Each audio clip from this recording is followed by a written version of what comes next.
Welcome to After the Final Bell, a podcast about what happens when an adrenaline-fueled career comes to an end and real life begins. Hosted by UFC striking coach Mike Gonzales and YouTube bounty hunter Trevor O'Connor. It's not just about fights anymore. It's about what happens when the gloves come off. And the real adventure begins. Join Mike and Trevor as they chat about the highs, the lows, and everything in between. Life after the final bell isn't always easy, but it's always interesting. This is After the Final Bell. When's the last time you got a piece of mail that you actually cared about? The Bass Pro Shop catalog? It's online. No, they sent it to me. Would it be a harder job to be the driver or the navigator that's telling the driver which way to go? And who do you trust more? Do you have to trust the driver more or do you have to trust the navigator more? Well, no, the navigator has to trust the driver more. I mean, if you're driving with a woman, half the time that's going to be the case anyway, right? I didn't say that. Jordan Kurtz, ladies and gentlemen. I was in the middle seat, and this lady gets sat next to me, and she has one of those little fucking purse dogs. All of a sudden, I'm like, I look over, and her dog is having explosive diarrhea all in the seat. I do not do well. Oh my gosh. I'm a thrower-upper. If someone offers you an incredible opportunity, even if you don't know how to do it, say yes and figure it out along the way. And I just thought, okay, well, this is kind of a blessing in disguise sort of opportunity situation, and said yes. And years now, I'm probably a couple hundred events of doing live commentary in the books across all different combat sports disciplines. And Talk shit, get hit. Right, you better walk away. Click the join button now to become a member and gain access to all the behind-the-scenes footage, including our hilarious outtakes. Join us weekly for our members-only live podcast, but only when you click that join button. I'm not trying to get beat up today. Let's do this. What's up, guys? I'm Trevor O'Connor, I'm Mike Gonzales. and this is After the Final Bell, a podcast about what happens when an adrenaline-fueled career comes to an end. I guess real life begins. You're not living real life right now. No, I'm still... You're in a fantasy land. I'm still in fantasy land Are you still floating? for at least another 2 days. You're still floating, huh? Cloud 9. That's it. So this is the first podcast back since Mike was in Vegas Yeah. and cornered Tatsuro. arguably probably the biggest, highest profile fight that you've cornered. For sure. Yeah. Yeah, that's probably the biggest one that I've done, which was good. Yeah. He dominated. That kid's And good, he man. dominated a 2-time world champion. I got to go back and watch it still. I haven't watched it. You haven't seen it yet? No. It's good. No, I haven't watched it. I need to go back and watch it. But let's introduce Jordan. First. Just- just somebody sitting Some here. guy just sitting in between. We don't know him. just here. It's like this was like you're Here at for the the bar. ride. It's the bar bullshit. This was if you play like GTA, he's like an NPC. We just came down and he was seated at the desk. He's like, there's no keyboard, but he's Just working. Yeah. yeah. Jordan Kurtz is our special guest today. Welcome.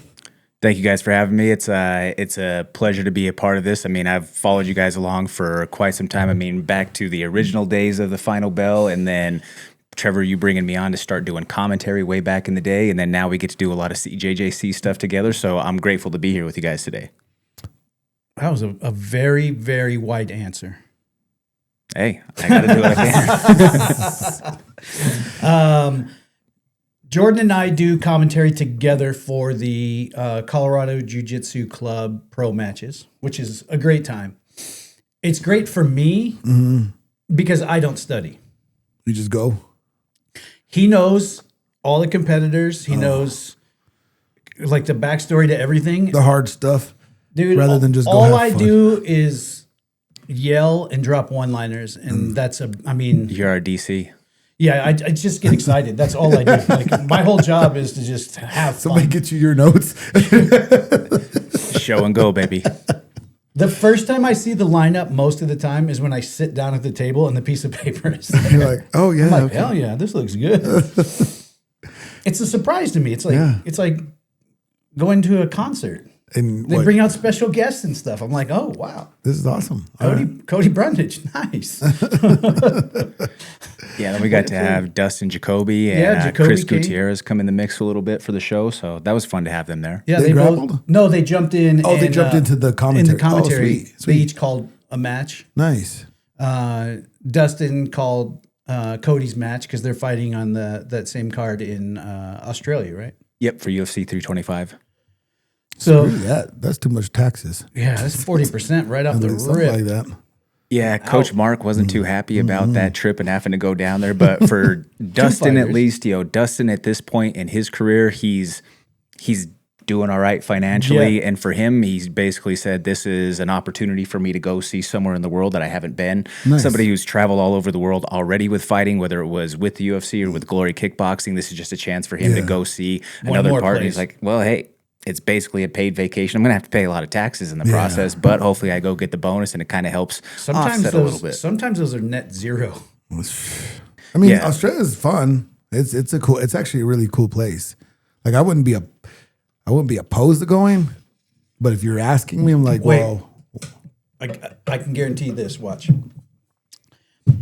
If JJ gets an offer to fight in Australia she's gonna say no. or in America, Mike's like, whoa, if we go to Australia, they're going to take all of our money.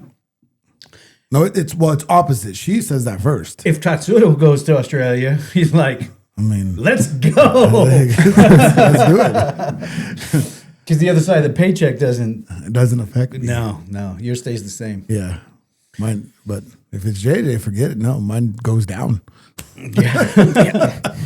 Total hitter Does she stand. dock your pay when she thinks you're mean? Probably. She's like, minus 10%? Yeah, minus whatever. A little Yeah, more, minus a little more. Pretty soon you owe her for camp yeah. Normally it's just I get to buy something I want. at the end of camp. Yeah, you which get is one something toy. stupid. Yeah, that I want that makes no sense. Makes sense to me, not to her. You do usually come home and buy a toy. Something. What was the last toy? Last time she wrote me a check. Yeah, I didn't buy nothing the last one. You guys Okay. just put that over here. Yeah, You bought. oh, I bought rifles. I bought drones. I bought Yeah.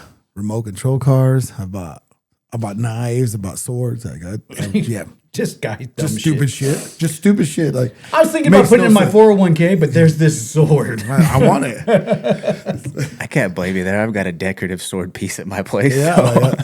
My goal is to go to Japan, obviously, and buy one of those katana swords out there, Like a samurai yeah, sword? like a real one. That'd be We awesome. could probably just order it. No, I don't think want you have to go there I to don't buy know. it. I want to go. It's a world market now. You I can don't buy care. I things don't from other know. countries right here. And then it might be like that table that's lost at sea for you. Oh, stop it.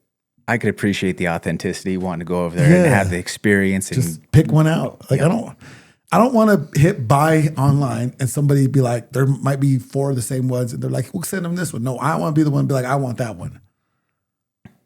I respect it. No, I don't. Trevor just wants to just buy it online. I buy everything online. I don't go to the store. I mean, with this beautiful compound, I mean, you I don't never leave, have to leave. I don't leave the house. No, he doesn't. Yeah, I'll go weeks, dude. It's a struggle for him to check the mail. If it's nice out, I go check the mail. Yeah, I know. If it's snowing, the mail can just wait. They'll send it to you online. When's the right? last time you got a piece of mail that you actually cared about? The Bass Pro Shop catalog? It's online, No, they sent it to me. but it's online. No, I don't like Zifton. My Next tag page. renewal. Huh? My truck tag renewal. That's important. Ooh. I just did that yesterday. Did they get you? $250. Is that good or bad? Well, it would have been cheaper, but now you can pay $29 and they attach the national parks registry to your license plate. Yeah. So instead of pulling up, you have to pay per day when you go to the parks, like Rocky Mountain National Park. It's like 10 or 12 bucks. Yeah. Well, the wife does photo shoots often in the parks because that's where people, Like to do them. yeah. So if you get the pass regularly, it's $75 for the year.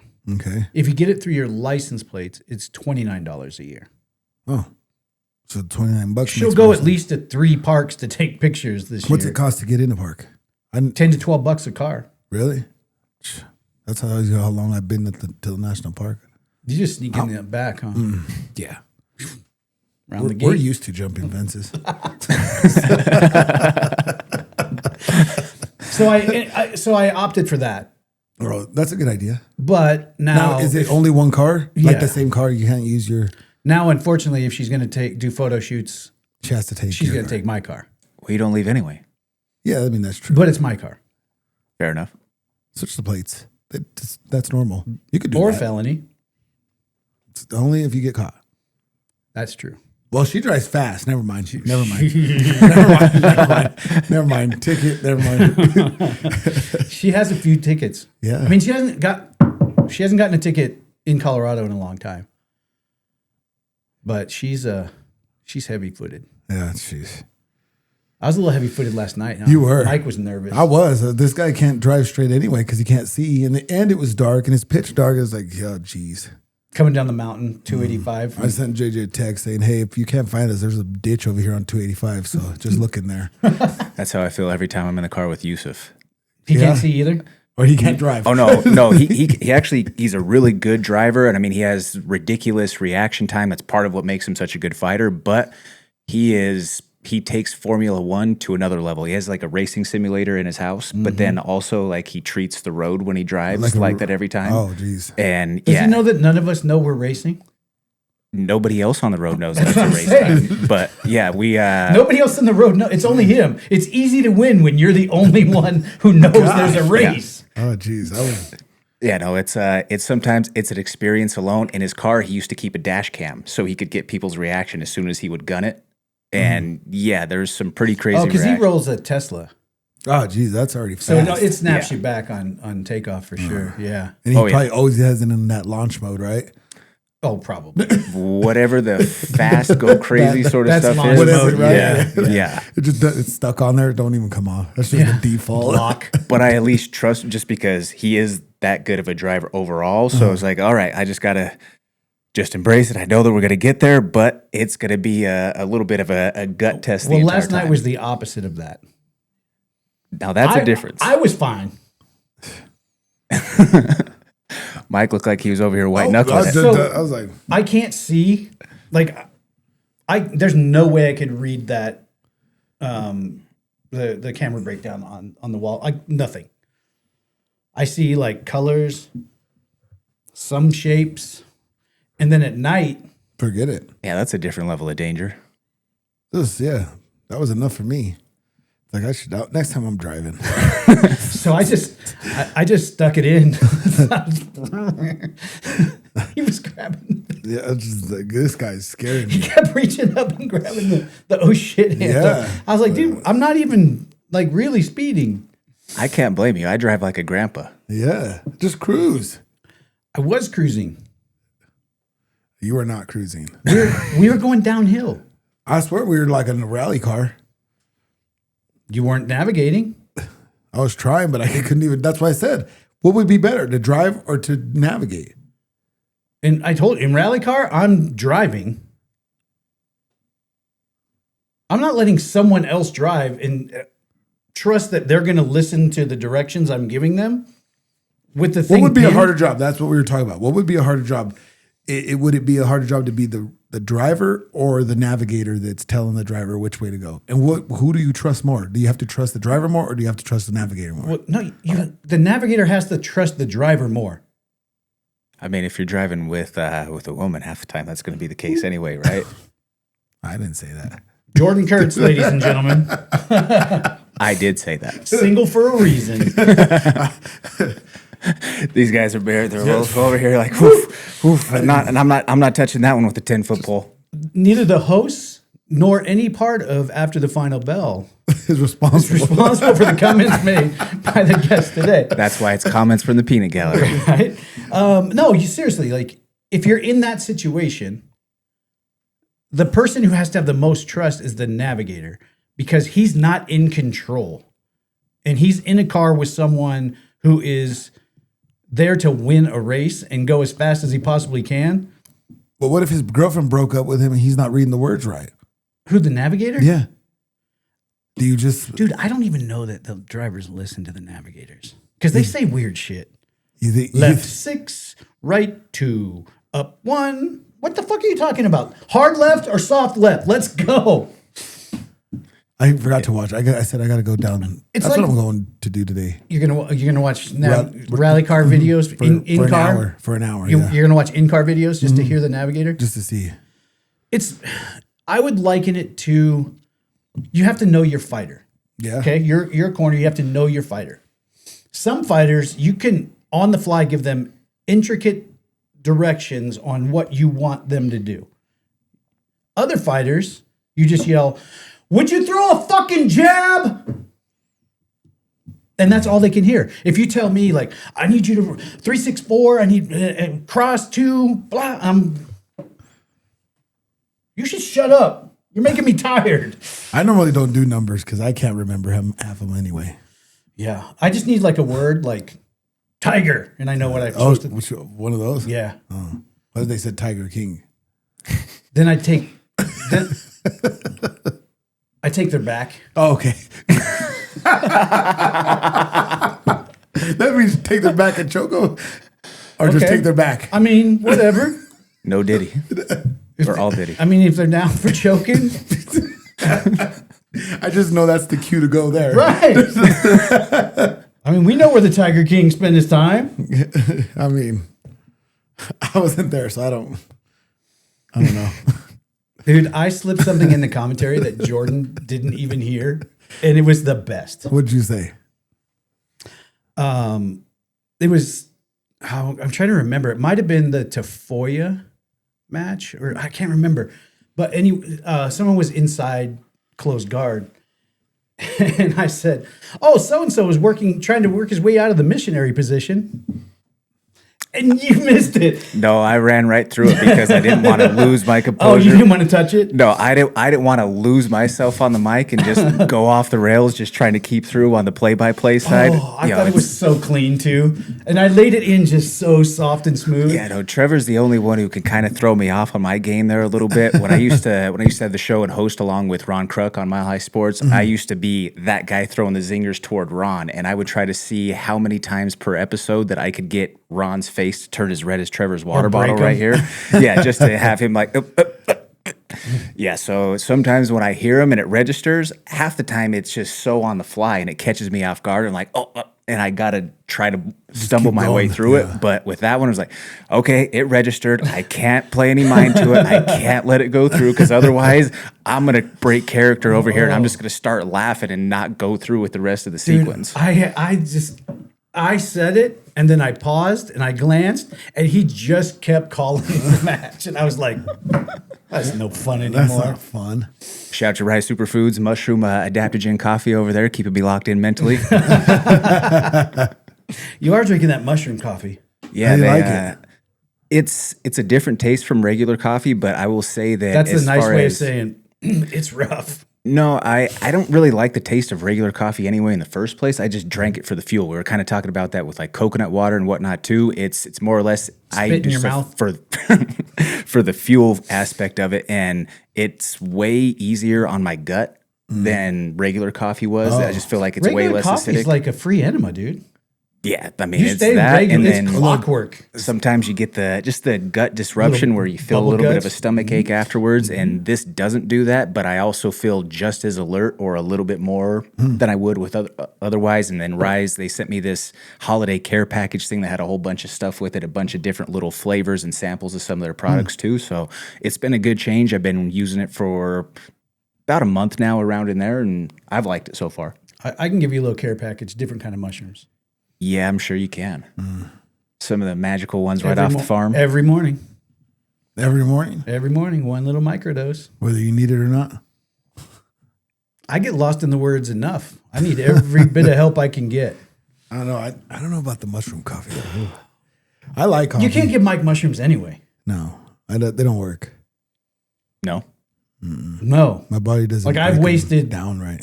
I've wasted way too much on. Yeah, I just eat the whole thing, and I'm like, try the whole this. day.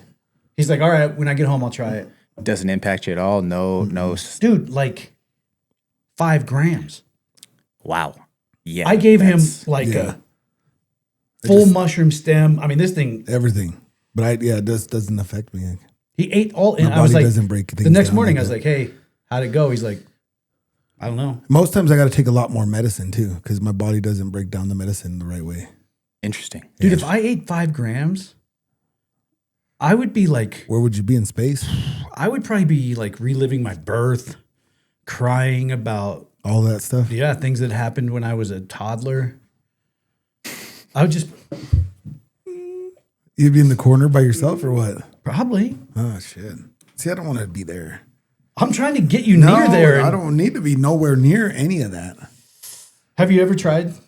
Yeah, it's been a while since I've had like a full regular dose of like psilocybin-based mushrooms. Not really a big dose since college. I did a couple of micros from Valor Mines after they sponsored us for CJJC, just trying a couple of it. But I'll be honest, I respect the power of mushrooms, and I understand it can take you one of 2 different ways. You're either going to have one of the best times of your life, or you might have one of the worst times of your life. I think the first time it's bad because it pops all the emotions to the top. See, the first Everything time you that I haven't did dealt was with, everything's- amazing. Oh, you had fun? Yeah, it was at a concert at Red Rocks, Oh, no. and yeah, I mean, it was just I was with a bunch of friends. We were young, just about to go off to college, all of that. Like 18 years old back then at the time. It was pouring rain for the entire concert, and it was a crazy It's like, experience. there's magical drops of Jesus just landing on my face. Red rocks were purple rocks. Oh, gee. So it was a good time. Like if you knew you were going to have a good time, it wouldn't be hard to do them. No. It is truly about what mind space you're in, because it's going to bring to surface whatever it is that is There. Yeah, if you're like That you're ignoring. if you're good, like you feel like you have balance in your life. Yeah. It brings all that together, and it's like, wow, this is great. This is what like euphoria should feel like. But if you're dealing with some demons, Oh. don't go in public. And you may want to just do it. It's odd because I believe that if you're dealing with demons, it's a really good thing to do because you will sit with it. Yeah. But do it at home by yourself. And just because you're going to cry, you're going to feel every emotion, but there's probably no better release, like therapeutic release, than the emotion, having just all of that dealt with and drained out of you. If you haven't had a good ugly cry, Neat. There you go. Set yourself up. I'm telling you, when you come back into the world, you're like, oh, wow, that was heavy. Oh yeah. But you've dealt. I mean, it puts stuff right out there, and you're like, I'm a terrible husband. I don't deserve to even have feet. Oh, jeez. Nah, never mind. I'll skip. It's like, yeah, I'll take a hard pass on that one. But then, You're fine? but like, that's what I'm saying. Like for like the first time, I think a lot of the times you deal with a lot of that stuff, and then after, you've already you've walked through those demons, and It's fine. you're like, wow, stars are beautiful. And your wife's like, we're inside. That's okay. I like that though. There's a lot more research that's being done on some of those type of compounds or plant medicine things, especially in our line of business. Being that the quiet elephant in the room is always the CTE discussion or taking head trauma. I just like the fact that there's more things that are being done to potentially just work on those aspects of brains that might have incurred some trauma Rather through than time. just putting somebody on medicine. That's why I started Yeah. microdosing, is because I'm a little older now. I've taken a little trauma.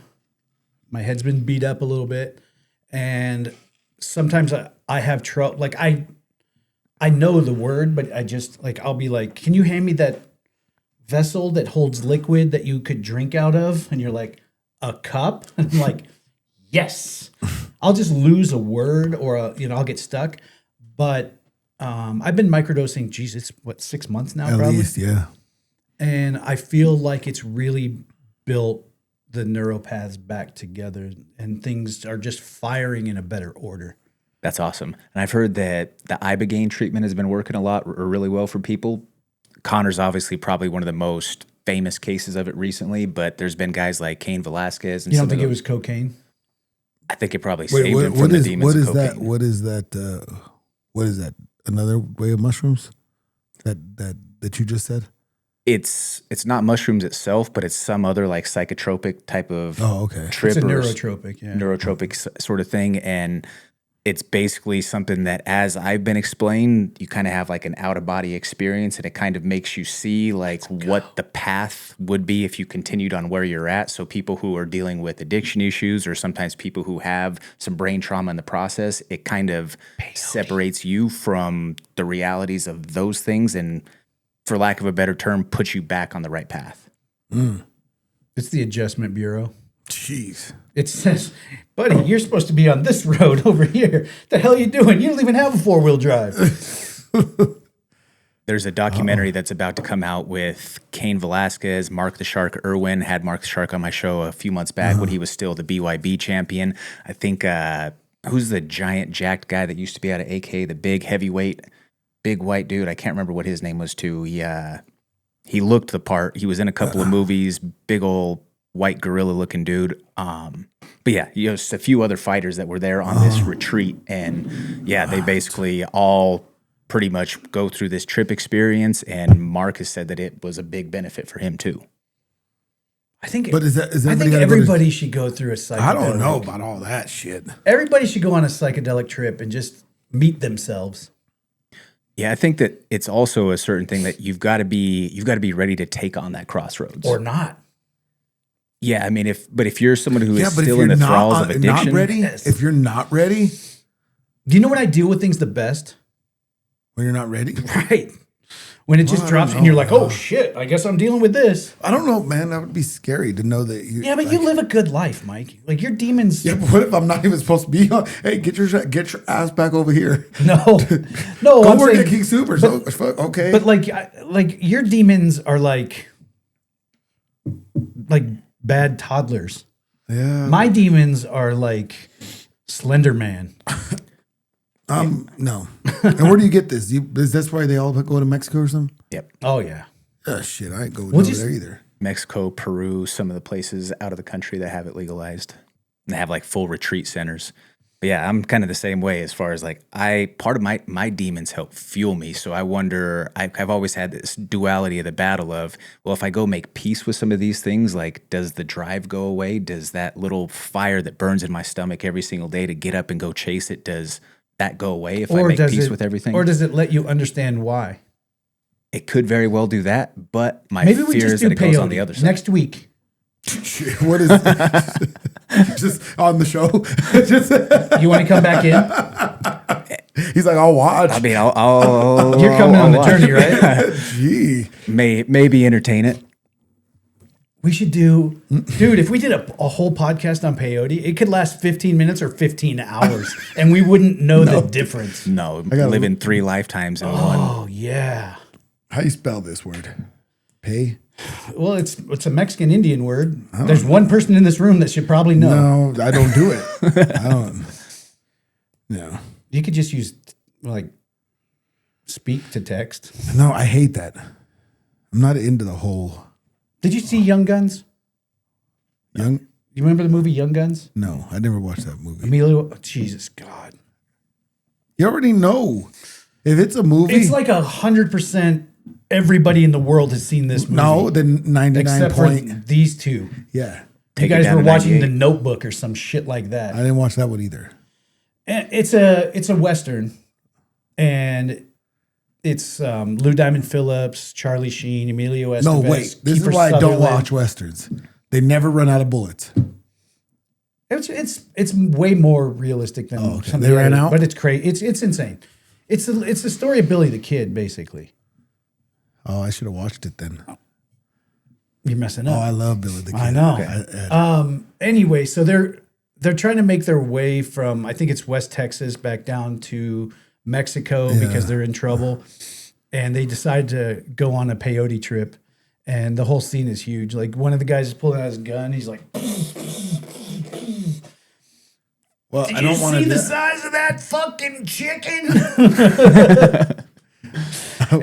and No, don't. some that's of them on are the just beginning. like, "I'm Yeah. Ooh. I'd be that guy. That's the kind of dude I'm telling you. I'm sure. Next Tuesday, don't schedule anything after the podcast. Am I going to need a ride home?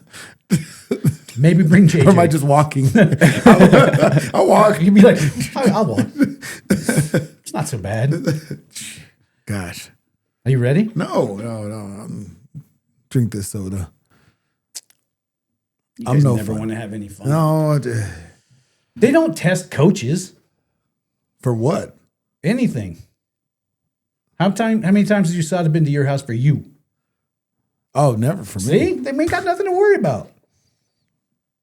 No, I don't need that stuff. I don't think I need that. I'll go home and think about it and be like, do I need that? You need it. I need it more than you think, or what? You need it more than I do. No.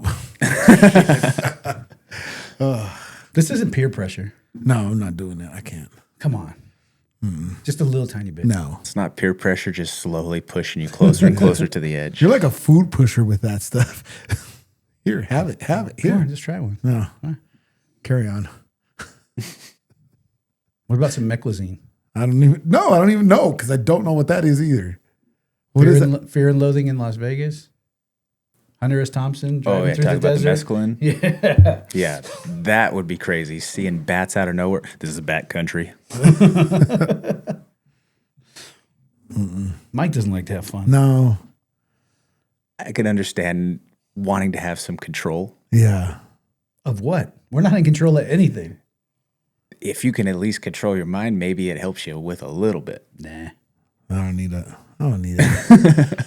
Just get in a race car. Let's I've go.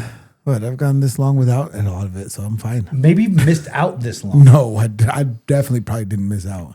I'm thinking maybe you did. Okay. That's why you're so uptight. No, I'm fine. When I go home, I'm going to relax. We'll take him on this trip, and then it changes his complete makeup. He's like in the corner. I think you're going to be okay, buddy. Maybe. Hey, if you'd like to, maybe keep your hands up. But I mean, that's up to you. That's fine. Just do what you do. Throw some sand. No. Could you imagine if it made you all Soft? yeah Yeah, that would suck. in the corner when you Might as well just quit. You're like, you know what? Maybe just walk out there and just tap the floor and let's go see a therapist. Shit. I would quit.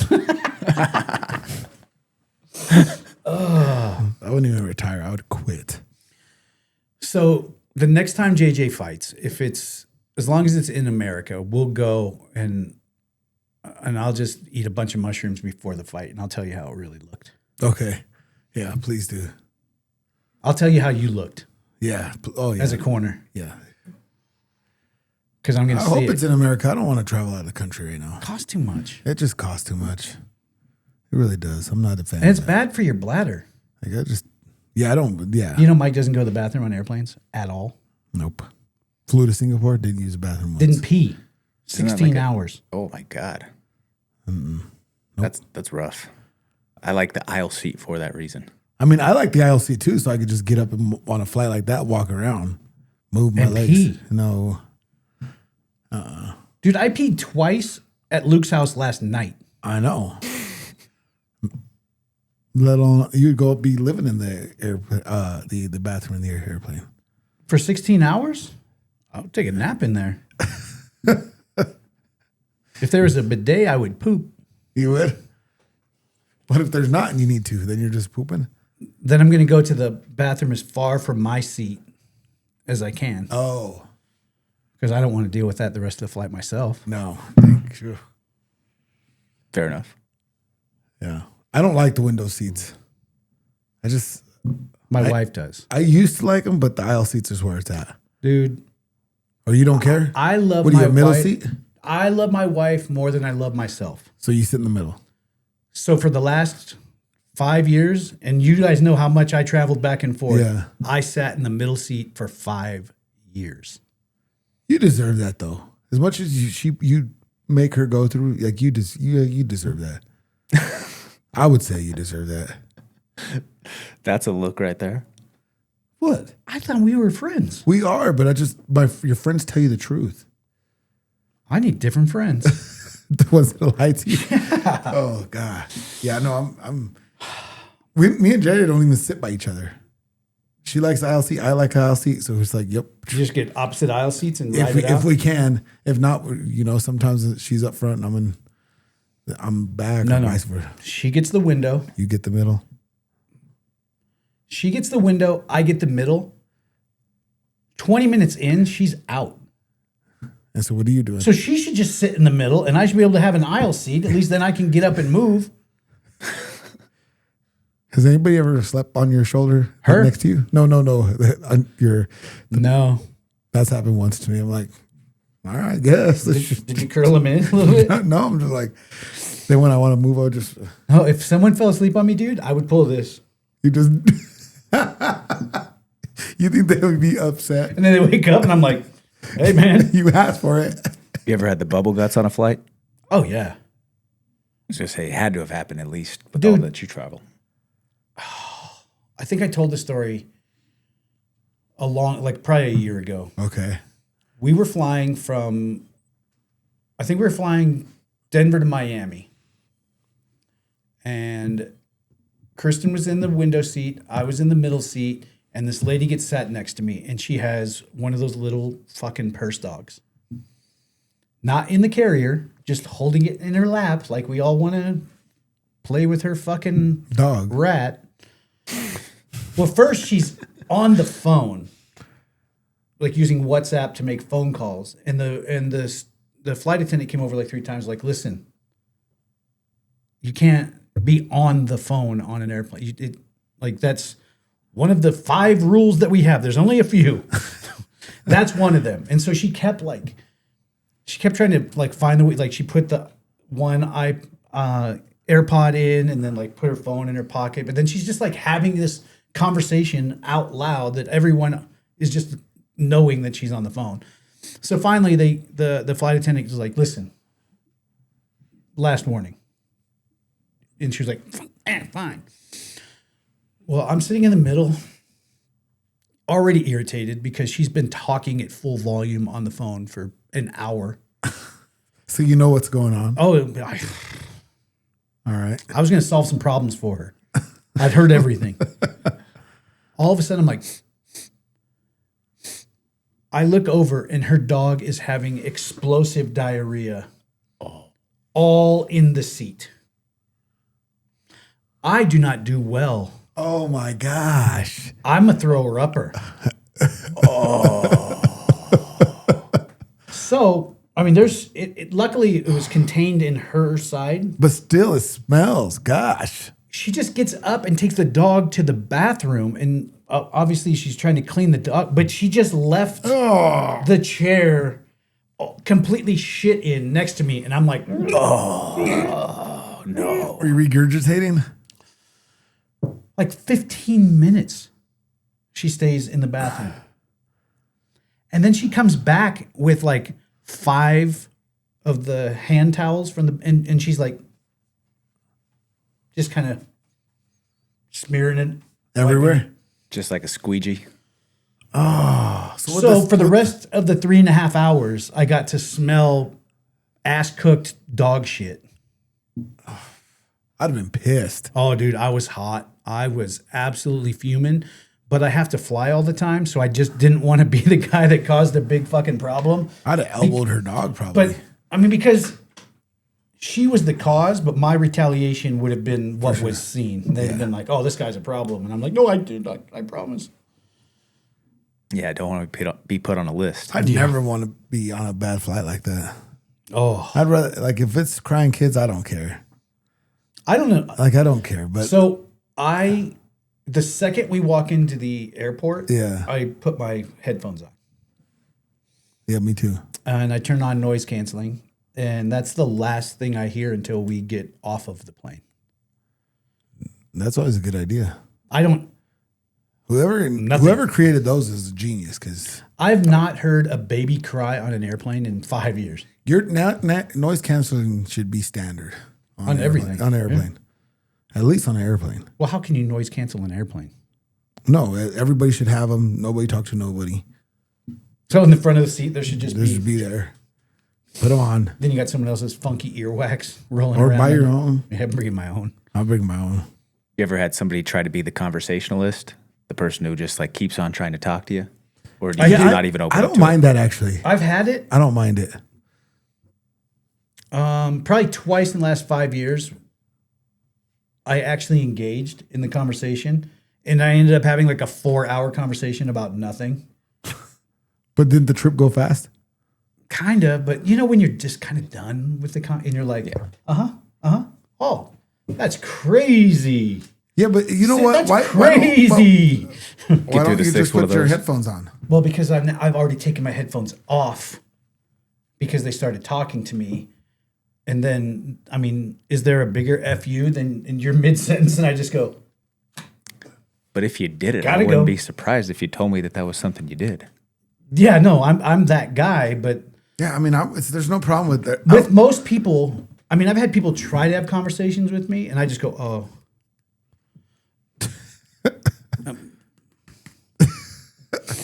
Can't. Exactly. And don't mind- sometimes I there's don't no mind. sound even happening.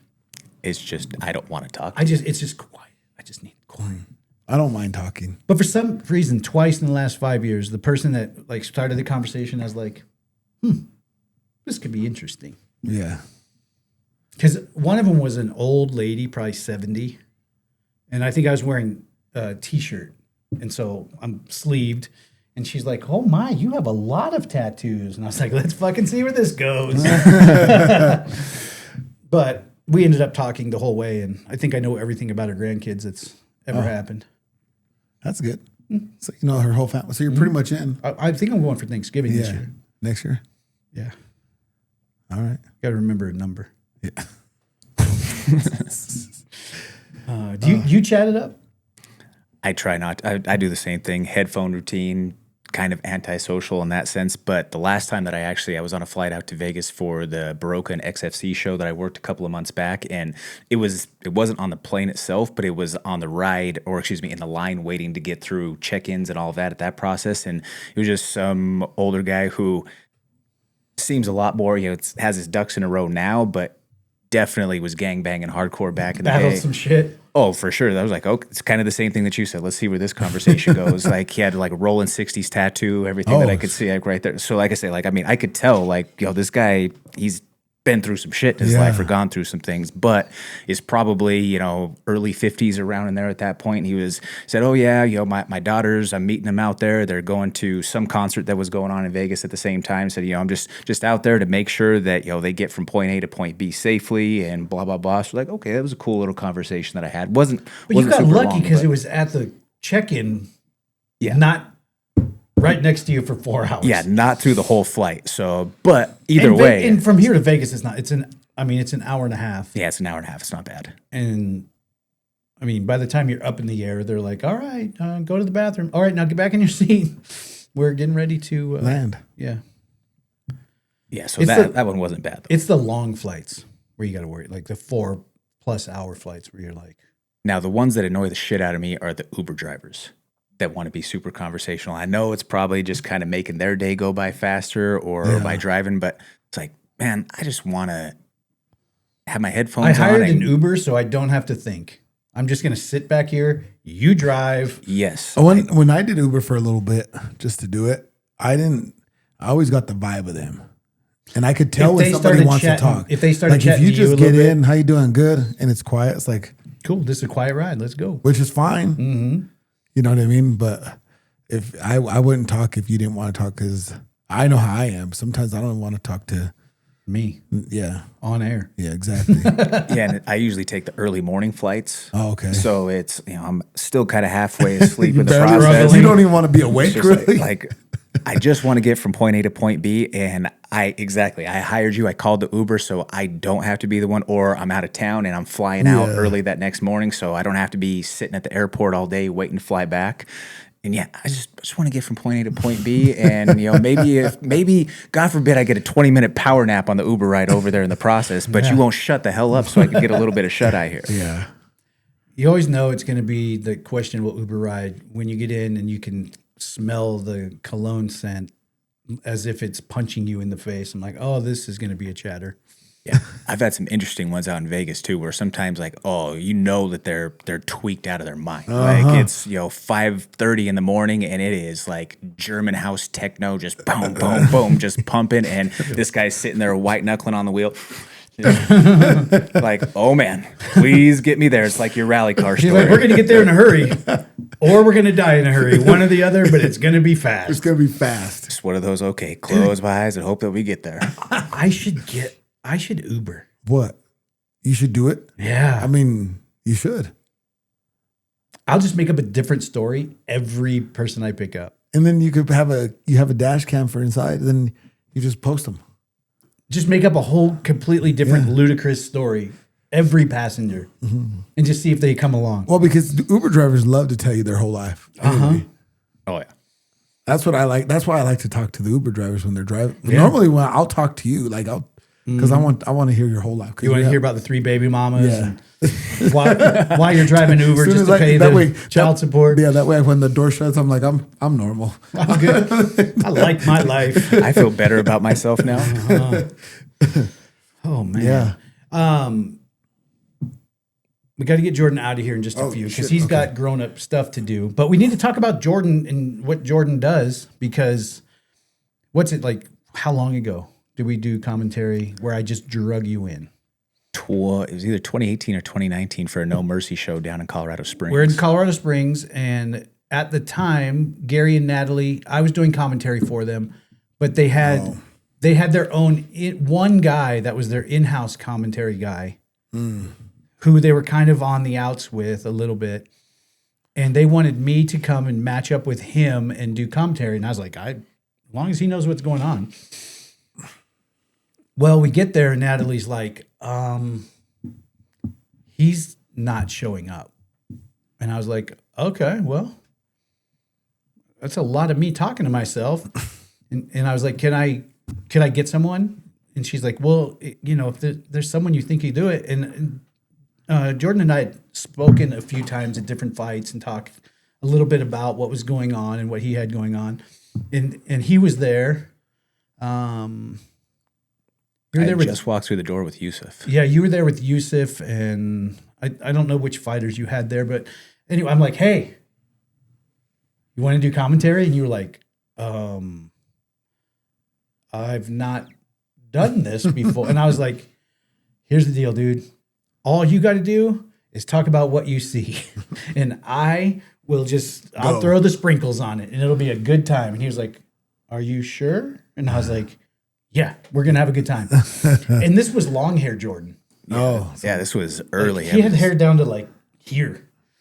And the backstory to that was on the ride over, I had just taken a blunt to the face, not expecting, like I was just expecting just to go there and be a spectator and just, have like fun. I had the podcast going and everything at that point, but I had never done anything like live commentary based, but it was always something that I had aspirations of doing, but it was just something that in that moment I was like, all right, well, I'm not prepared for this, but sometimes there's the old saying, if someone offers you an incredible opportunity, even if you don't know how to do it, say yes and figure it out along the way. And I just thought, okay, well, this is kind of a blessing in disguise sort of opportunity situation, and said yes. And years now, I'm probably a couple hundred events of doing live commentary in the books across all different combat sports disciplines. And yeah, it's a pleasure anytime that we get to go on the mic, just because it's a trip back to the original roots. Yeah.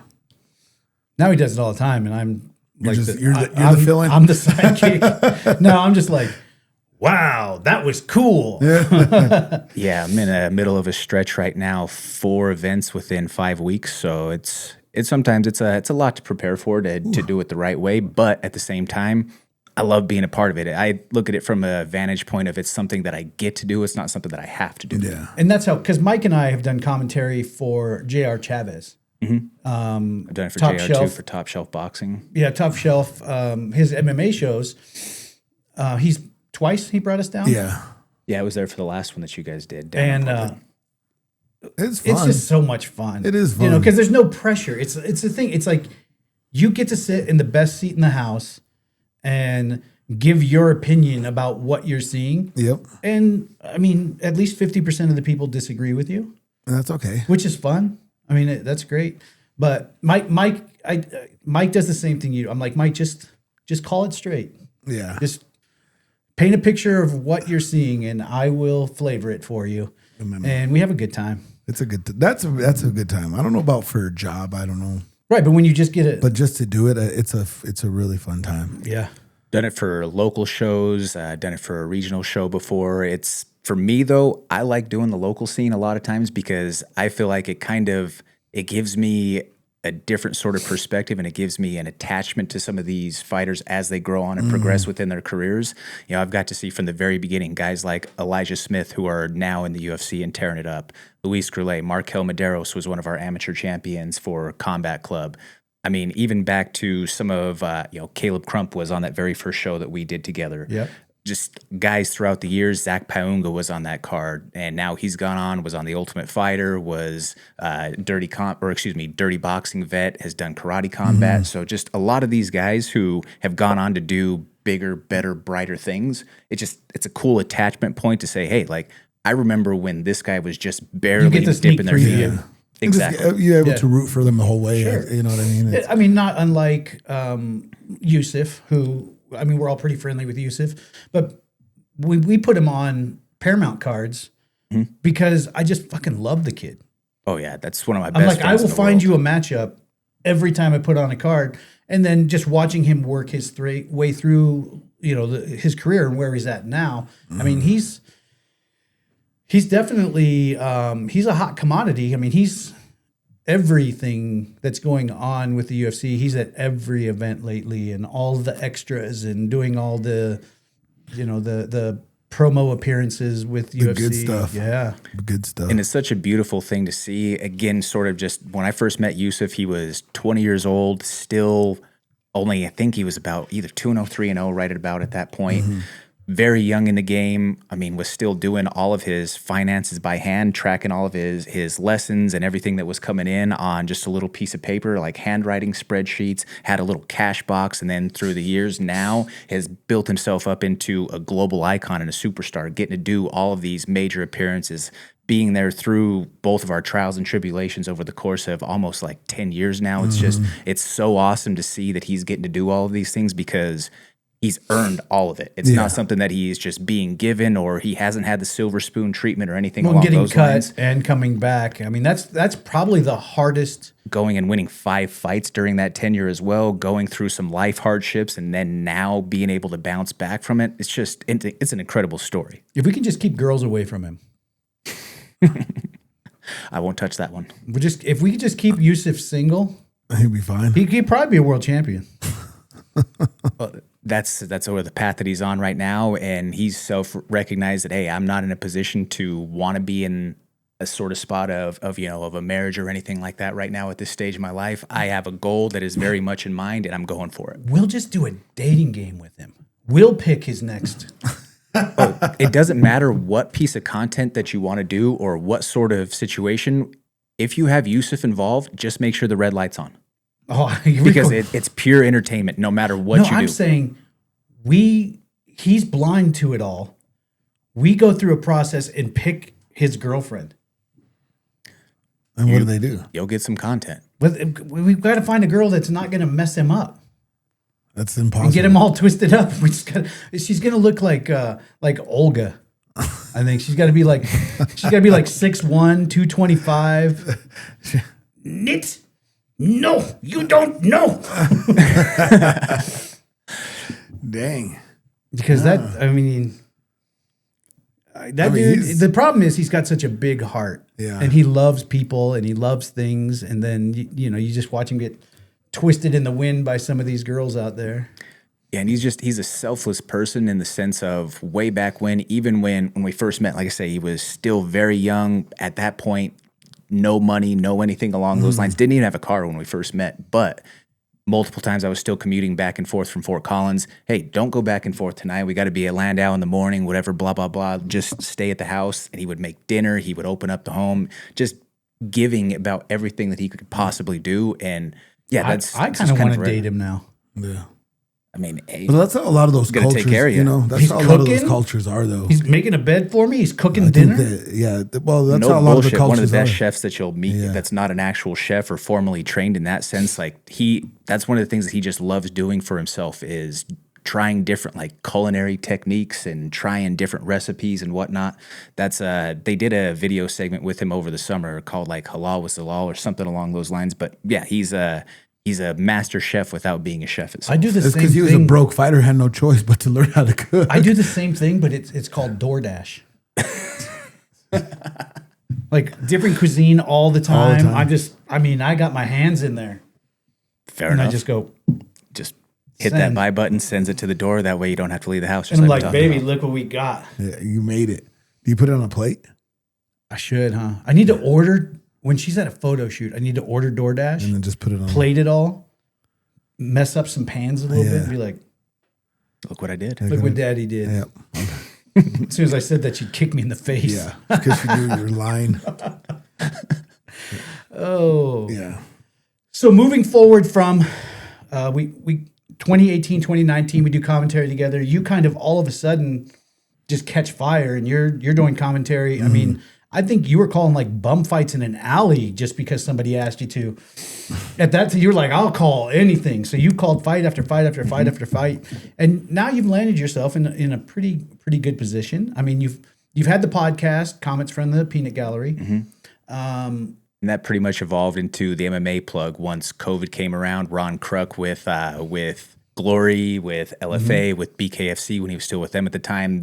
With all those operations basically stopping because of the pandemic, he was looking to be able to get into something on the media side. So we created the MMA plug. After a couple of episodes, just going full digital with that, get picked up by Mile High Sports. And then once everything picked up with events again, then Ron made his transition back into doing all of that. And then Josh Friend became my co-host for a couple hundred episodes throughout the couple of years that we were together with it. And then our time slot changed, so it started to interfere with his training. So I've just been pretty much running it solo and bringing in guests here and there whenever I have the chance and the opportunity to. But we're, I think now close to around 250 total episodes, somewhere around in that mix with just the MMA plug itself that's only been on the Mile High Sports platform. And then now from Colorado Combat Club to doing airtight boxing, 5280 Muay Thai, CJJC, Colorado Jiu-Jitsu Club, have done some top shelf boxing out there in the mix, have done commentary for Fury in the past. So yeah, there's a lot of events that kind of parlayed itself into. Have done a lot of other just media gigs and events, shooting plenty of times for LFA shows, won LFA Photo of the Year a couple of years ago, to shooting for going out, getting traveled, wine and dine for the whole experience to shoot the Baroka and XFC show, which they just had a big sale and came up pretty big. So that was awesome to be a part of that last show. That kind of was what set the table for them to have this big acquisition opportunity. So being in the mix out in the fight capital of the world, working a show, that was almost like a pinch me moment. Dubai? Like, is this real? Yeah, it's moving more and more that direction, right? But yeah, then now being credentialed as a UFC media member for 5+ years, going on 6 at this point, getting to travel all across the country, covering fights or doing stuff behind the scenes with guys. So it's been an incredible journey, and I'm blessed to live the life that I live. How do you feel? Because Mile High Sports, I was on Mile High Sports way back, and now you're with them, and you're with them through the transition of terrestrial radio, FM, to going to a digital platform online. How do you feel that swing has benefited? I feel like there's pros and cons, right? Because you do get a bit of an extra reach in a sense, because we still had stuff that was going through digital while we were still on terrestrial. You're still posting it out. But you get a little bit at times with the benefit of, sometimes people don't have the option of listening digital. Right. Or, you just have that guy who's sitting there at work and they have the radio that's going on, and you could just hit the sports channel and there it is right there. Or someone going through drive time. One of our time slots was right after the afternoon drive that they had on that show, so with guys like Eric Goodman or some real big personalities within the Denver area. So it helped having some traffic, at least in the early stages. I felt a big benefit of being right behind those massive personalities within the Denver sports scene, because we got trickle over effect. Those guys that were watching and tuning in for that big afternoon drive show. Then it just transitioned right into Kruk and I, and we had a good show. We've had a good product all the way along. And, it's a blessing to him of teaching me right away of how to format a show for broadcast format, or how to figure out how to craft and basically script out what a 60-minute on-air show would be, so that if anything ever happens along, okay, well, we can plug and play in any sort of time slot. We have sponsors or anybody else that comes into the mix. We know how to be able to incorporate those without really missing a beat. So it's been a blessing, but also with digital, it gives a little bit more freedom at times. Yeah, we don't have to worry about the mute button as much. Yeah. One of my good buddies, and Vince, hard outs, you don't have to worry about. Exactly, don't have to worry about the hard outs. We got a little slap on the wrist one time with one of my really good friends, love him to death. Vince from Hell Pichel was on the show one time, and the conversation right before was, hey, like, we got to be PG, like, we can't really swear, whatever. And then, like, one of the very first couple of sentences, like, yeah, I'm just this crazy little who didn't grow up with shit. Whoa. And all this sort of stuff, like, just goes off. And I mean, about like the George Carlin 7 words that you can't say about all of them within like a couple of sentences. And our producer, Danny, God bless Danny, he's sitting there and he's just, guys, like, you have to stop. Like, we're out of mute time already.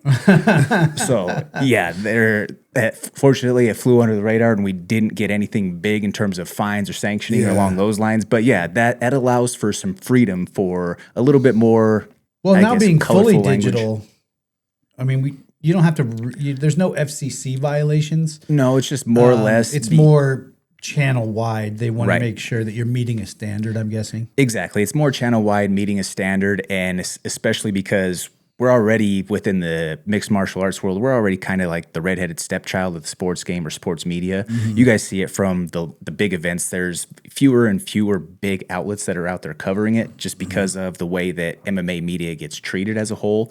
And so with that being said, there's a lot of traditional, I guess, core 4 media listeners out there. And if it goes from having a real buttoned up show with guys like Nate Lundy or Sean Drotar, who Sean used to be the editor of USA Today and some of those big platforms out there.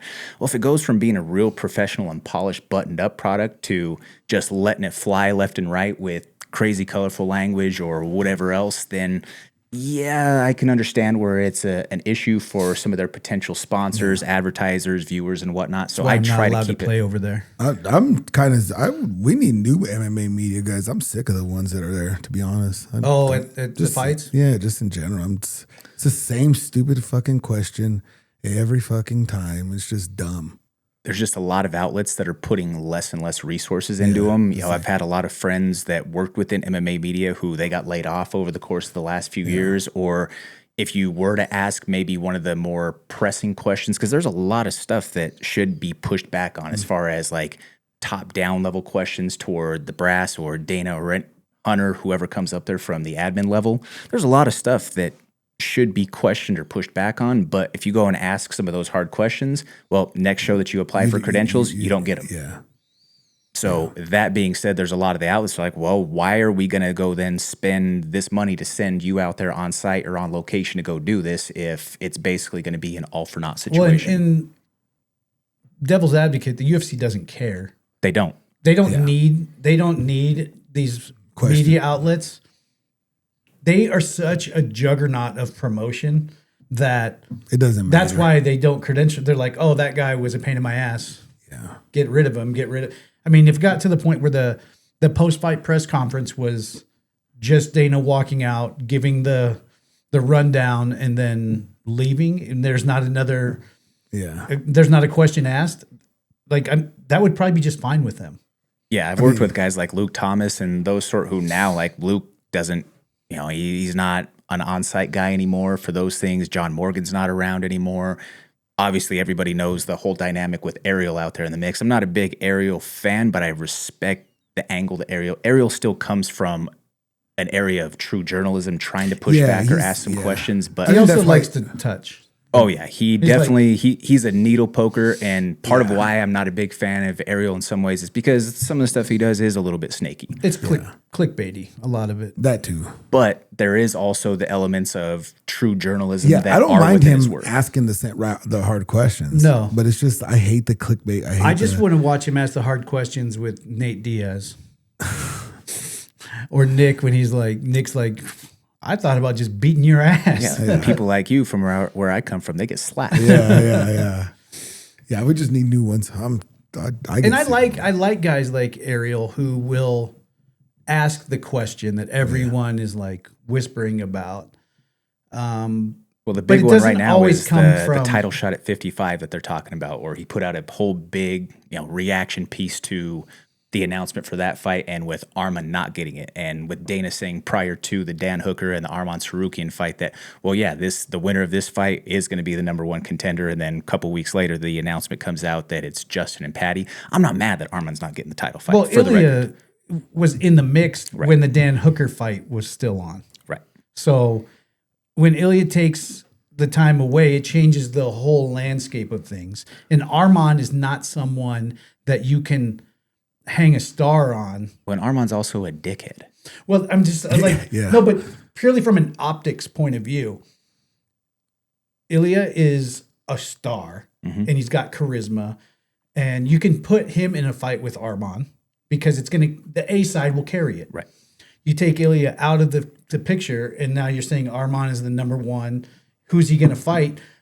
It's all of a sudden become a nothing burger. Like there's no fight there. And the new deal they got going, you need fireworks. Yeah. You need to start the whole thing off with a bang anyway. I mean, if you can get two of the probably premier, as in casual fan premier fighters on that first card with a Justin Gaethje and a Paddy Pimblett, Arman's not even an also-ran at that point, because Arman and anybody is not going to give you anywhere near the fireworks that can be expected from putting Justin and Paddy on a card.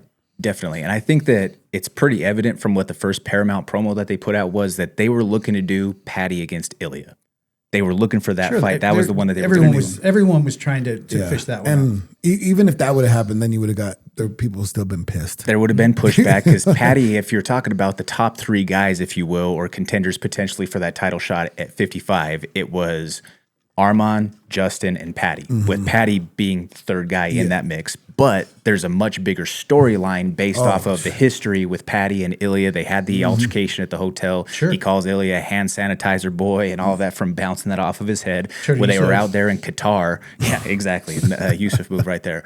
But in Qatar, they put out, even on the ESPN page, of them like 20 feet away with security keeping them separated. Like they weren't going at each other, but it was so much of a thing that they're building up that arc and that storyline that the worldwide leader in sports decides to put that post out there. So you can tell that with that first promo for Paramount that they're trying to build on storylines. They're trying to build on the cinematics and the theatrics of it. But that being said, just like you mentioned, Ilya is out of the picture for a little while now with his personal situation. You are never wrong by inserting Justin Gaethje into a high-level fight, or especially into a title fight. Because you know he's what a known you're commodity. getting. He's literally the human highlight reel. As a fan, you know somebody's probably getting knocked out, which is it's what they want to see. That's really what they don't need to. Nobody on the biggest card, the first card that Paramount puts out, and the welcome to the game. The last thing they want to see is Arman humping anybody's leg. And my counter to that is that everybody bitched after the Madison Square Garden card, where you had an exciting card all the way up until the co-main and the main, where, call it for what it is, you had two champions or a challenger, I guess in Islam's sense, where they made the business decision. They have the superior grappling, and that was their highest probability of walking out of that cage with 12 pounds of gold wrapped around their waist. And there were a lot of fans and the masses out there who said, oh, well, I don't want to see this 25 minutes of hugging. Or they said the same thing when Khamzat fought Dricus du Plessis a couple of months ago. Mind you that Khamzat has had crazy finishes, and most early finishes besides the Gilbert Burns fight. You could say whatever about the Kamaru fight, but it was still entertaining. Yeah, it was still entertaining. But he's had either ridiculous submissions where he's cracking people's teeth into their jaw, or he made Kevin Holland's eyes bleed because of how tight his squeeze was. The fight against Gilbert Burns, I was cage side for that one for UFC 273 down in Jacksonville, and that was a fight of the year contender. He's had these crazy fights and finishes otherwise, but then he has one fight where he says, oh, wait, I took him down once and he has literally no way to get up. No answer. He has no answer to this. Why am I going to go and then take the risk? Why and take any damage? Exactly. Don't take the damage. Don't give him an opportunity to potentially clip me or anything in that regard. I get it. But then people want to complain about these couple of matchups. But you don't complain about the wrestler. You complain about the other side. That's the thing. All the casual fans want to complain, oh, well. All he did was drag him down and hold him. Okay, well, let's talk about the B side of the situation. It's their job to get up. Get up. Yeah. Yeah, it's their job to work out of it. Get up. Agreed. Yeah. We saw it on Saturday. Jiu-jitsu doesn't work. Who was that? Do you remember? He just stood up. Yeah, I don't remember which control. matchup that it was. Yeah, it was a guy was in bottom side control. Derek Lewis move And just stood up. Stood up. I was like, oh shit. But I think that's also fair that more and more, if we're talking about jiu-jitsu or an MMA application, I feel like side control is nowhere near the dominant position that it gets played out to be, or with the traditional jiu-jitsu scoring system. I feel like if you're watching from an analytical perspective in MMA, half guard is much more favorable at this point because you can staple their hips down. They don't have the option to explode, bump, and bridge. Yeah, I would much, if I was in MMA, if I was given the option to start in top half guard or side control, I'd take top half guard all day. Most people are going to let you pass so that they can try to get up. Their hips free and move, what I mean? yeah. Because I'm just going to sit back on that leg. Yeah. And now I've got you anchored where I want you. Mm-hmm. Exactly. And you Especially can't if you switch have your hips on me. good hips, you have some strong wrestling, you figure for that leg, and you're just sitting there and you're doing damage, or you're waiting for the opportunity to where maybe you funnel in an arm in choke, or you just do damage. You win the positional round. Different if you're just a submission specialist and being in half guard or side control is just an open window to get to knee on belly, to get to mount, to, put different pressure on. But if you are a ground and pound kind of guy, you're never going to take side control over top half guard. Yeah. Agreed. You got guys slide back into top half guard, which, if you're going to hurt people, that's a good spot to do it from. Oh, absolutely. Opens up the elbows. I mean, like John Jones said, it's still to me one of the best clips ever from The Ultimate Fighter of, I've from this position, I know exactly what it feels like driving the point of my elbow through somebody's skull. I've opened so many people up from this spot. You learn a lot, a person will learn a lot about themselves when they have to feel their own blood running down their face. Paraphrasing that a little bit, but that still to me is one of just the most cold, it's the chilling truth, quotes and that's it's a ever been bad from that spot. show. And when you're just getting rained on from there, and you can't move, I just need my hips. Yeah, you if I could just have my hips, I could be out of here. I could get out of here. I've had Big John McCarthy as a guest on my show before, and Big John said that that's a big difference maker as far as what is going to potentially increase your probability of having a fight finished. Well, if you're throwing punches, referee is not going to be paying as much attention. But even if they're short elbows or just some of those grazing shots, well, now you have their attention because that's a much more devastating strike. And if you want to have a fight-ending sequence from that position, throw elbows. Sure. Or it's the post on the chin and then snap the elbows. That opens things wide up for you. Almost every time you see people use that, absolutely. It opens the door to a pretty quick finish. Yeah, often, not all the time, but often. Definitely. Yeah. But who knows? I'm just here. So you and I were arguing on text. Not arguing, but because I said A friendly conversation. I said Tatsuro's he's going to get the call, and you're like, maybe.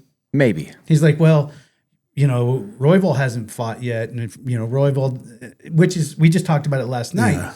Royval fights this weekend. Yeah. If he doesn't get a pretty flashy finish, He needs a finish, and it has to be within 3. He can't finish him in the 4th or 5th. he is probably the next in line. But if he finishes in some spectacular fashion early,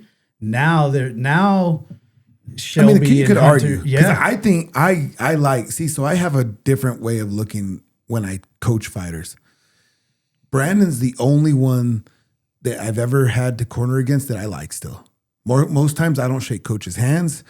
You can fuck off with your family. I Right. don't care. If I see you on the side of the road, see ya. With your family. Right. It's just the way I treat this.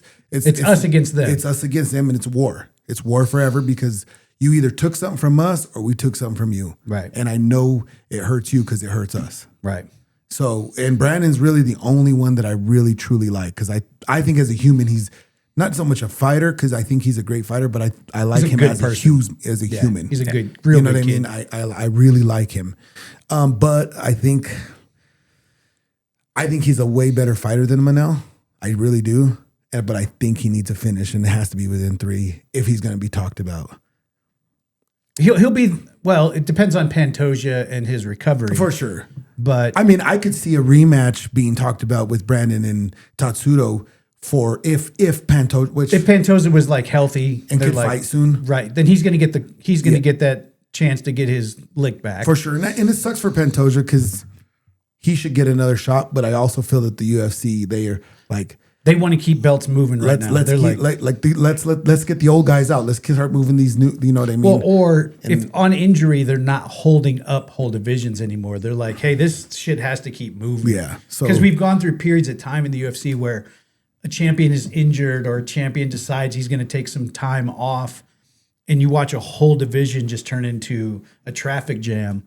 And it didn't make for good TV because you got all of these players. Mm-hmm. That nobody wants to have that 2 or 3 fights to get back to where they are. They're like, I'm there. And we knew that going into the Moreno fight, we knew we needed a finish in order for Tatsuro to be. It's the same situation. Right. It's both of them were standing right there. Like we knew that, and I think him finishing the way he did helps him so much more. You know, and you're only as good as your last fight. Like everybody forgets. Yeah, and I think with Brandon out there in the situation, he had a fight of the year contender with Joshua Van the first time at International Fight Week, was winning that fight all the way until the last 30 seconds where he got clipped where, hey, he wanted to go out there and say, he wanted to bang. We had an "Are you not entertained" style of fight. That just irritates me because I'm like, dude, you could have just taken him down, beat him, and I totally get. God damn it, Brandon! But Brandon kind of has him and Justin have a very similar mindset in that. Well, I would rather go out there and put on an entertaining fight, and even if it doesn't necessarily win or lose, go my way, it's gonna be exciting. I want you to walk away knowing that you saw an entertaining fight. And for better or for worse, that's what his philosophy is. And you I guess respect the warrior in that mindset that's willing to live and die by the sword. But I also think that that's a big rematch that they set up right away with Van that's out there in the mix. But there's also the potential Tatsuro rematch that could happen as a title eliminator. The other one that we're not talking about, though, in the mix is where does Kyoji Horiguchi fit into all this? Because that's a guy who left the UFC at 7-1, goes and wins a couple of world titles and other major organizations, what do you think his reasoning for leaving was? Money. Okay, because Rinzen does, I heard, pay a lot of money. I don't know how true it is, but I heard that they pay a lot. And especially him being from over there, he made a lot of money over there. And you also have to think of around when he left and when he made his departure, that's when all the talks of the flyweight division going away was. So go get your money before there's no money to go get. Exactly. He goes out, capitalizes again, was a Bellator champion, was a Rising champion, and then makes his way back now. I think that he's a guy who, and the guys who I know at American Top Team all say that is pound for pound one of the best guys in the room on any given day. He is good. But we all know the UFC, and we all know that they don't forget anything. And if you leave and come back, your road is always going to be the rockiest road to get. You know, they're like, oh, you thought you were.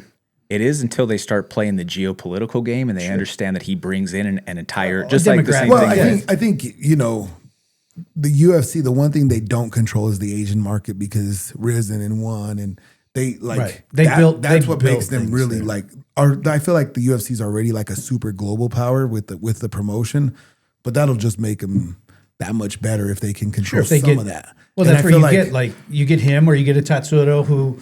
Now all of a sudden, I mean, and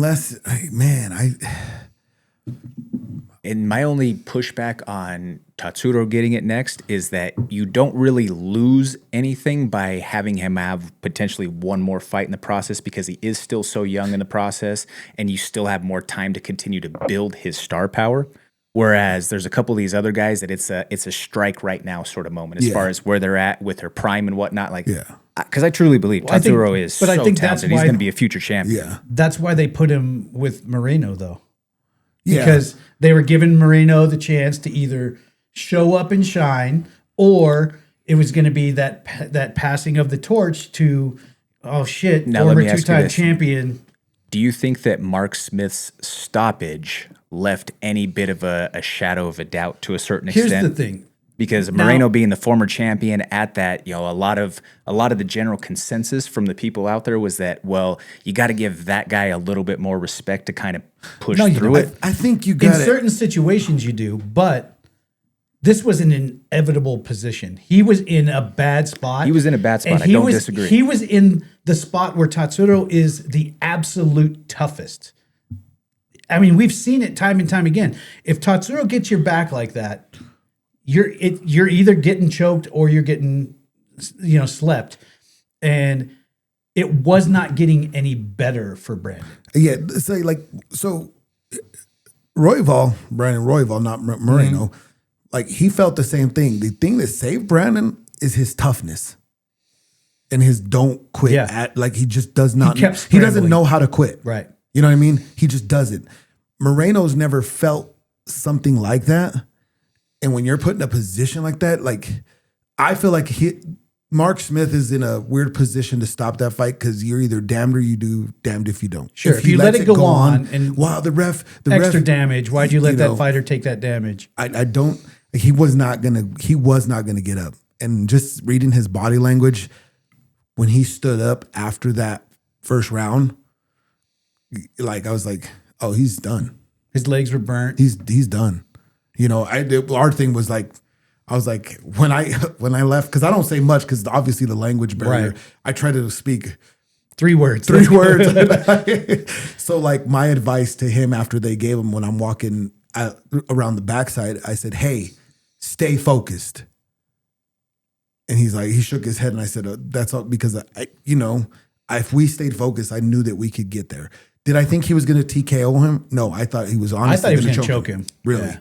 You know what I mean? But he did it, and I was just like, damn, this is cool as fuck. Now, to lend back to your question, if there's 30 seconds left in the round or 15 seconds left in the round and Mark stops that fight, then you're like, hey. Yeah. He had toughness and time on his side to get out of that. But it was so early in the round still that at that point, as the referee, you have to start thinking about protecting someone from themselves. And I don't disagree in totality, but I think that Mark Smith's stoppage just allowed for speculation from people to ask the question. I think that what you're saying is, it was an inevitable point, but because Brandon Moreno, just like you mentioned, it's his toughness, or he's this former champion, he has his whole CC Puele, the Mexican warrior spirit, all of that in the process, where you didn't let him go out on his shield. I think that Mark did more disservice in the stoppage that he did versus letting Tatsuro just go on and put an exclamation point on it. That's, I guess, more of what my point was. I think we were seconds away from Tatsuro probably starting to work towards a choke because he'd already softened it up, and we'd already had Moreno's hands, just completely protecting his head, not his neck. I don't disagree. I think right before he stopped it, right before Mark stopped it, what I think gave it away is there was a moment where he got up, not up, but he was shielded. He pushed up, and then he fell back down, and then that's the stuff. That's oh, he gave up. Stop. Right. And I think Brandon's just got to go out there and win because he puts himself in a good position. Yeah. If Royval puts on a fucking slick ass finish in under 3 rounds, then we're probably anything that was thought about after last week's fight. If Royval comes out and puts on this spectacular show, all of us are going to go, I don't know. Yeah, I don't know. And we'll be fine either way. I'm always on the guys that I coach side, right? Yeah. I'm gonna complain if Brandon goes out there, awesome, fuck, because we all who doesn't like to see Brandon win, right? We can all agree there. As a coach on one side, though, I'm like, damn, no, I want my guy to get the shot, right? Which I totally understand. Right. And I think either way, Brandon's in a really good position because if they don't give him the shot, Tatsuro beats Van. There's a huge then Royval is right there. Yeah, and let's say Pantoja's out for a year. And Royval has a win against Tatsuro. Yeah. So now it's so okay, he does great, and then they give him the shot. There's a huge storyline with Van. Tatsuro coming up the backside then too. You know, like I think that's what's. I don't even want to be about a matchmaker because it's like, what do you do? Yeah, I just think with the Brandon situation, with Royval's situation, he was that defined number one contender for so long, but it was just because of the previous two matchups with Pantoja where, well, I understand Pantoja not wanting to fight him for a third time. Yeah. I get that. And then he goes on and, well, just to keep activity, he was supposed to fight Kopp for International Fight Week. Kopp pulls out only a couple weeks before, and then that's when Joshua Van gets inserted at the 11th hour and goes out there and, again, has a banger, a fight of the year type of contender. I think that it was potentially a mistake on his side of not having that be a 5-round fight, and it was only a 3-round. Yeah. I think that because he survives that round. Well, because he doesn't do that at the end of the round. If it's 5-round fight, at the end of 3, he's not like, let's bang. Yeah, and Or if it does, and even if it does, 2 rounds. he has 2 rounds where he has the chance to go and pull away as a 5-round fighter, and where I think he's shown that in those 20 to 25 minutes where even that second fight with Pantoja for the title fight a couple of years ago back at 297, Pantoja was all but, and he said it in an interview, he was about to pass out from the exhaustion from the pace that was put on him. Yeah. Granted, it was absolutely, it was a defined decision on the scorecards, but the waters that he was able to drag him into in a 5-round fight, I think was a complete game changer in that sense. And because of those fights, though, that's why he had to wait so long on the outside of potentially getting another title fight. And just like you want to rally for your guy, I got to rally for my guy. For sure. You know, I mean, I've got, you know, he's on the logo on the side of my hat right now. Brandon is the guy who he put my blue and my purple belt on me throughout the years. Just had a close relationship for, you know, again, same time I've known Brandon for as long as I've known Yusuf. Some of my best friends out there in the world. So I got to rally for them too at the same time. But it's the thing, it's nice because each person, you know, they're on equal footing. Right. It's not like, you know, there's this big tip in the scale and people are like punching uphill. It's no one in this room will be mad if either one of them gets the title shot, because the fight right after that will probably be the other one. Right? Yeah. So, I mean, is it one more fight for either of them to get there? Probably. One of them Somebody it's going to be. for sure. But it's good for us as fans, 100%, because I get to see a title fight of a guy that I really support, or I get to see a title fight of a guy that I really respect, and you know I followed. I mean, we've had him on cards in Colorado forever. If he gets the call, then I know the next call behind it is Tatsuro. Like one of them was going to get a call. You know, and the other one's getting the call right after, probably. Yeah, that's why that Van one was just so. The whole fight was just unfortunate, because then it's like, who do you really give that to? Like now, you know, right? If Pantoja beats Van like he should have, or even if he lost, like if he went out there and clear cut, and it was clear cut, and it's like you just got beat. But now you got 3 guys that are in the mix. Yeah, but because you know you deserve another title, you deserve a rematch because of the way the fight ended.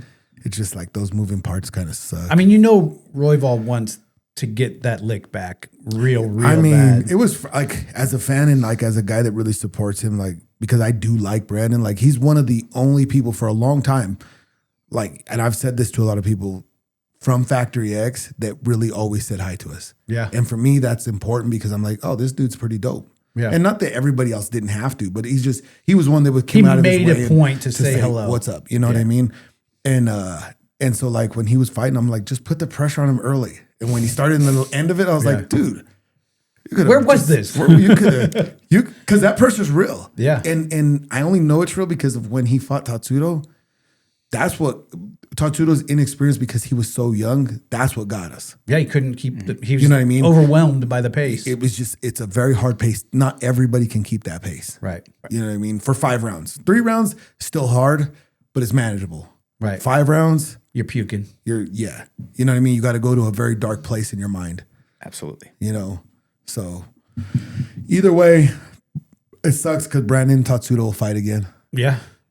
I'm going to win on that one. The fans win one way or the other. Right. Yeah. We've got to wrap up because we've got to get Jordan on his way. And we have to spend just a couple minutes with the members. If you are not a member, you should click that join button right now, because this episode's about to end for you, but we're going to stick around and answer some questions out of the book, 3,000 questions about me. Yeah. And also, you could have heard us, mostly me getting yelled at by Kay Miller before the episode started.